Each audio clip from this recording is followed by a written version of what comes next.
it's Rachel. Welcome back to my channel. This is the first video in my back to school series where I share my tips for college success, including how to study, how to save money on textbooks, how I got straight A's in college, what you should bring to college in the first place, and lots more. Make sure you're subscribed and hit the notification bell so that you don't miss the rest of this series. In this video, I'm going to be sharing some of the things that I wish I knew before I started college. If I could go back in time and tell some things to freshman Rachel to help her be successful in college, these are the things I would say.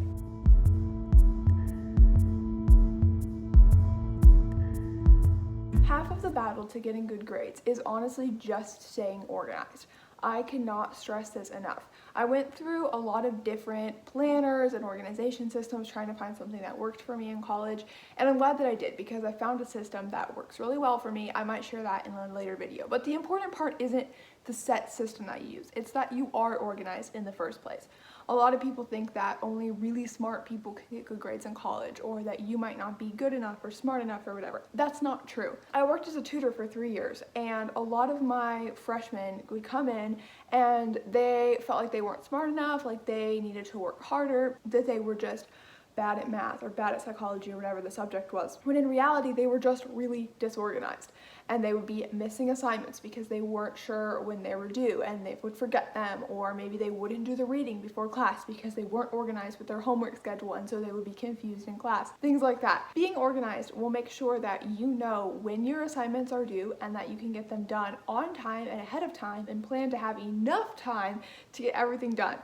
That's the most I've ever said time in the same sentence. But it's very important because you don't have infinite amount of time, and so you need to be maximizing your time by staying organized. I can make a dozen videos on organization, honestly, because it's one of my favorite subjects. But I would say the very, very basics that you need are some sort of system for a calendar. So if you have a calendar on your wall in your dorm room, if you have a calendar that you use in your phone or your iPad or your laptop, some sort of calendar situation is really important because it helps you to see the whole month, and I think that that is really important because it gives you a visual of when things are due and how much time you have, and helps you to prepare and stay on top of assignments.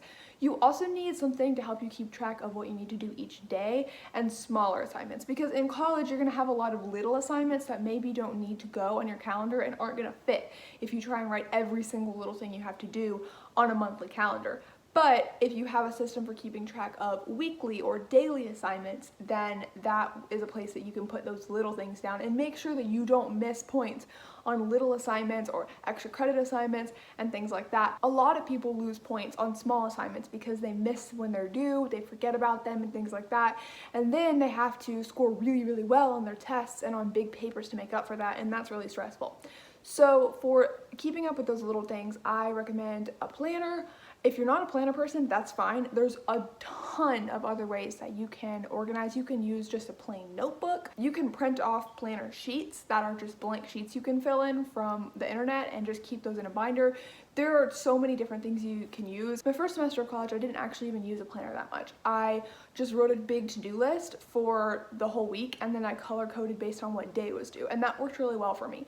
And I just did that in my calendar, and that was like my system. And it was really cheap because I didn't have to buy a planner or like any fancy tools. It was just paper that I filled out every week. So find whatever system works for you and stay organized, because that is half the battle to getting good grades. My second tip for success in college is to know how valuable your time is. If you watch tips for college success videos or things I wish I knew before I went to college, you're probably watching a lot of those right now, not just mine. And a lot of people will say, get involved and invest in the community at school, do extracurriculars, do all these things. And I agree that having something other than just your classes that you're going to or work and things like that is super important. I loved the communities I was invested in. I liked joining the clubs I joined, and all of those things are really important and valuable and good on your resume. But your time is limited and valuable. You don't have infinite time. When I was a freshman, I felt this pressure to join all the everything and do all the things. And so I went to all these activities, orientation week, and I signed up for all these different things. And it was very overwhelming because I was in mock trial, I was helping edit a creative writing journal, I was doing photography for our school newspaper, I was joining a campus ministry, I was doing all these things. And it was just too much. I only have so much time and you only have so much time. And I actually think that a better strategy is to pick a couple of things that you really want to invest in. Because what I found over the course of that first semester is that I was doing so many things that I wasn't able to really do any of them very well. And I wasn't able to put in all the time I wanted to put into something to become excellent at it and to make really good friends with all the people that were in that club or organization. And in the end, I just felt stressed and I had too many things on my schedule. So absolutely get involved on your campus and find a community that you love and join clubs that make you happy. But remember that your time is limited and your time is important and you don't have time to do everything. So take it slow. Join 1 or 2 things at a time and see what your capacity is, see how much you enjoy it, and don't be afraid to quit things if you need to. My third tip is to remember that your professors are also people that you can get to know and become friends with. It probably took me until my second year of college to really start to develop any sort of relationship or friendship with my professors, and I really regret that because honestly, some of the best people that I know from college are my professors. This goes for all faculty members, for your supervisor, if you're working an on-campus job, for your RA, if you're living in a dorm, whatever. Whoever is around you and in authority over you in any way is still a person and has a life, and you can have a professional friendship with them. And that is so important. I suggest that you go to your professor's office hours. I know that a lot of people will tell you that. Seriously, listen to them. Go to office hours. Even if you don't have a question yet. In the first week of classes, go to your professor's office hours. Introduce yourself. Ask them where they're from and how they got into the field, and tell them a little bit about yourself. This can be so important, especially if you're in a very large class where you could potentially go through the entire class and never really develop that connection with your professors. From a professional standpoint, this matters a lot whenever it comes to asking for references, applying to grad school if that's something that you want to do in the future, applying for jobs in your field. You want to network and to know people that are in the field already, and for them to have things to say about you. You could conceivably go through all 4 years of school, never really develop any close relationships with your professors, have great grades, but still, whenever you ask someone to write you a reference, they don't really have anything specific to say about you because they never had a really good conversation with you. You never volunteered for anything that they were doing. They never really saw you in their office hours or had longer conversations with you or anything like that. But even from a personal standpoint, I just really enjoyed the relationships that I developed with my professors.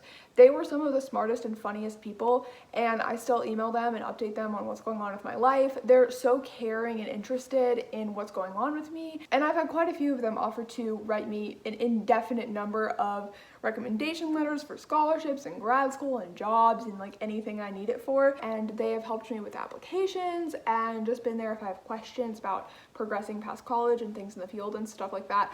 I really actually want to go back to school and visit some of my professors. So yeah, I super recommend that you get to know them. They're actual people, and it can be really good for you both personally and professionally to develop friendships with your supervisors in whatever setting that you find them in. My fourth tip sounds counterintuitive, but it's stop trying to put 100% of your effort into all of your classes. When I started school, I was such a perfectionist. I wanted to try so hard in every single class and every assignment, put 100% of my effort. What I realized was you don't have 100% of your effort to give to all your classes and all your assignments. You only have 100% effort total, and you have to figure out how to take that 100% and divide it amongst all the things that you're giving attention to in order to be successful in what you're trying to do. So some of your classes are going to require more effort than others. Some assignments are going to require more effort than others. There are going to be times that you have to turn something in when maybe it's not as good as it possibly could be.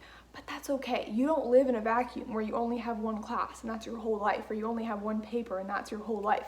You have so many things going on that you're trying to juggle. One of the best things that you can master if you want to be successful in college is learning how to divide your attention and your abilities across many things to maximize your performance. What you want to learn is how to read a class and read a professor to figure out what is going to be required of me to get a good grade in this class and to learn what I need to learn in this class. And that might not be 100%. In fact, it can't be 100% because if it is, it's going to take all of your effort. It's a balancing act of figuring out how many classes are you taking and what do you have to give to be successful in each of those classes. This is really something that comes with time, But if you're going into your first semester of college, I suggest that you have that in your mind as you're going to the different classes. Look at your syllabus, look at your textbooks, talk to your professors, talk to other people who've taken the class, and figure out what you need to put into this class to do well in it, because you only have 100% effort to divide across all of those classes. Do not try and follow the 3-1 rule. Seriously, don't. If you don't know what the 3-1 rule is yet, I am sure that you will hear it as you go into college. The 3-1 rule is basically for every 1 hour that you're in class during the week, you should be spending 3 hours outside of class studying for that class. And I think this is the stupidest rule ever. People say it a lot of times in like college orientations and tutoring and things like that because they're trying to encourage you to realize what a commitment college is and how much time you're going to be putting into each of your classes and to set an expectation that you're going to be spending a lot of time studying. The problem is that each class is not created equally. Similarly to the tip that I gave before this about 100% of your effort, all your classes are different and you have to learn how to read them differently, because if you don't, you're not going to be able to be successful in college. The 3-1 rule leads people to believe that it's an exact equation, that for every 1 hour that you have in class, you should be spending 3 hours outside of class, and that is, no, don't do that. First of all, that is a lot of studying time. I graduated last year as a straight A student, and there were very few weeks that I actually studied that much for my classes. Maybe during finals week, a few times that I had a ton of assignments to do at once. But for the most part, that is like a little excessive, in my opinion. Second of all, some of your classes are going to require more or less than that. There are going to be classes that you need to put in a lot of hours studying for. Maybe they have a ton of reading. Maybe they have a lot of long assignments. Maybe it's just a really difficult subject for you. If math is not your strong suit, or foreign languages aren't your strong suit, or English isn't your strong suit, then that class is going to be something that you need to put more time into. But you should not be putting the same amount of time into all of your classes.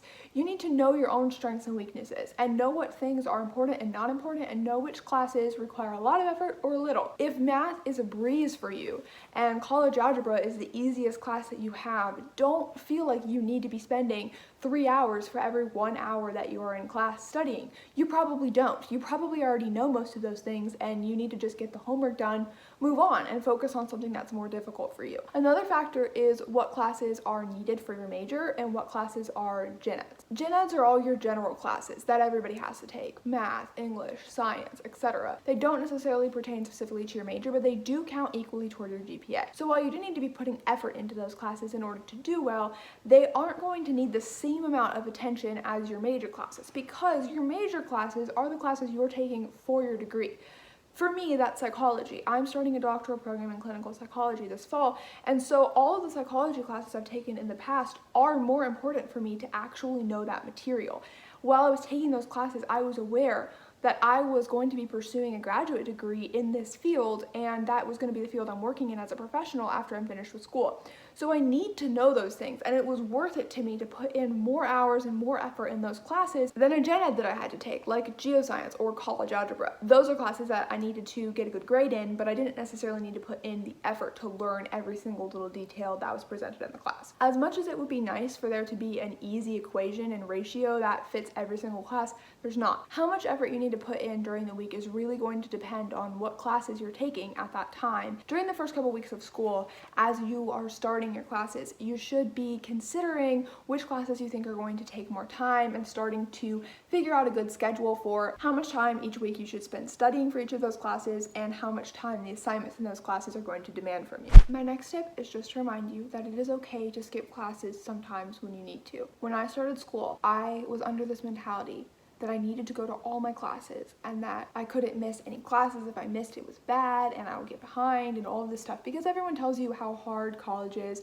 and how it's different from high school and all those things, which are true, but your skips are given to you for a reason. Read the attendance policy in the syllabus. Each class will have an allocated amount of times you can skip the class without any harm coming to your grade, and it's expected and totally normal for you to use those. I wouldn't use them super haphazardly because, you only have a certain amount of them, but in my experience, my second week of school, I got super sick, and I was in this brand new city, brand new school. I didn't know anyone, and I just got violently sick. I had some sort of virus or something. My throat was hurting, my stomach was hurting, my head was hurting. It sucked. And I was like, you know, carrying my cup of tea, like in my pajamas, dragging myself to class because I was like, I can't miss class. And I'm like coughing in class and it's just miserable. And I just wish that I could go back to my little freshman self and be like, Rachel, it's fine. Like, it's okay if you don't go to class today. You're super sick, and that is understandable and a good reason to use one of your skips for class. Just email your professor. Say, hi, I'm not feeling well today. I'm not going to be attending class. And then get some notes from someone in the class. Ask if you can have access to the PowerPoint, whatever. It's really, really okay to use your skips. By the time I was a senior, I would save my skips and then sometimes just skip class to go and get Chick-fil-A or things like that. Do I recommend that? Honestly, yeah. Sometimes your mental health needs a break from class, and as long as you are on top of your reading and on top of going to class and getting notes from someone, you are absolutely fine. You're going to be fine. I feel like a lot of times when you're starting school for the first time, there's all this stress and anxiety of like, you're not going to be good enough, you're not going to get good enough grades. If you miss one thing, you're just going to fail your class, and that's not true. I promise that you're really going to be okay. And it's really okay if you miss a class here and there. My last piece of advice is to try new things. This is in pretty much every single sphere. College is this weird little time in your life where you're independent and you're living on your own, but you haven't started a professional career yet and you're learning all of these things. It's all about learning and developing as a person, and I highly suggest that you try new things. One of the ways you can do this is in classes. Regardless of whether or not you know what you want to study and you know your major ahead of time, take classes in different things. You have all of these gen eds and supplemental classes and electives. There's all this room in your schedule for you to fill in with things that you actually enjoy. So try it. Look at the catalog. In college, there's so many more fun classes than there are in high school. For instance, in my school, we had an underwater archaeology class.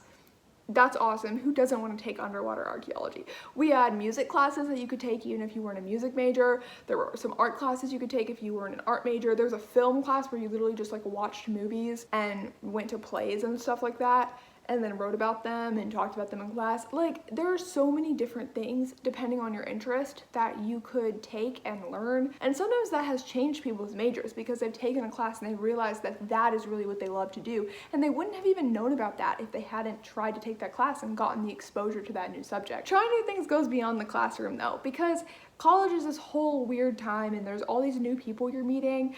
Meet new people. Meet people different than you. Make friends with people that don't look like all your normal friends or don't talk like your normal friends. Like, expand your horizons of people that you hang out with. Some of the best people I've ever met in my life are very unconventional friends that you probably would never have selected us from a big room of people and said, those two people will be friends, but we did, and I love them, and it was awesome. During winter break my freshman year, I went on a road trip with my two new best friends that I met that year, and we went to Michigan, and we met one of my friends' families and just hung out and did whatever the heck we wanted to do in Michigan. It was cold. I don't like the cold, but it was really fun. We walked out on a lake that was frozen over, which is crazy because I'm from the South. And if a lake freezes over in the South, it's like a tiny inch of ice and you're like, not okay, it's not okay to step on. And it was really fun. And I just remember thinking that there were so many things I did on that trip and on other trips that year that I never would have done. I joined a campus ministry and we regularly took spring and summer trips to places within the US and outside of the US to do ministry. And there were so many places I went and experiences I had that were just out of my comfort zone and things I hadn't done before with people that I didn't know very well. And it was awesome. Trying new things is really awesome, and it stretches you and it makes you a better person, and you end up finding things and people that you love that you never knew that you would love. I left college with all of this love for people and places that I hadn't been to before college, and subjects, and an appreciation for like a whole world of learning that I didn't know about before, just because my eyes were open enough and I was looking for opportunities that I hadn't tried before, and I was willing to just say yes to them and see what happened.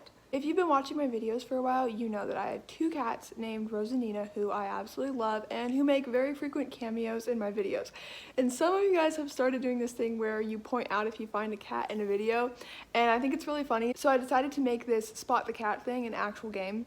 So here's how you play. Find as many cat sightings as you can in my July videos and DM me on Instagram how many you found. And whoever finds the most cats, I will send a $5 Starbucks gift card and you can get coffee on me. If you guys like this, we can make it a monthly thing. I think it'd be really fun and you guys would get free coffee, so it's kind of a win-win. Thank you so much for watching this video. I am really excited to start this back to school series because, like I said, I was a tutor and I just love helping people to be successful in the academic world and to achieve all your dreams and do things that you didn't think you were capable of doing. So I'm really excited to make lots more videos about college, from how to get into college, how to be successful in college, what to do after college, how to get into grad school, all that stuff. If you enjoyed this video, please comment which tip was the most helpful to you. I love talking to you guys in the comments, and I would love it if you would leave suggestions for future videos in this series. If there are things that you would like to learn more about, I would love to talk about them. Again, thank you so much for all of your support, and I'll see you in Sunday's video.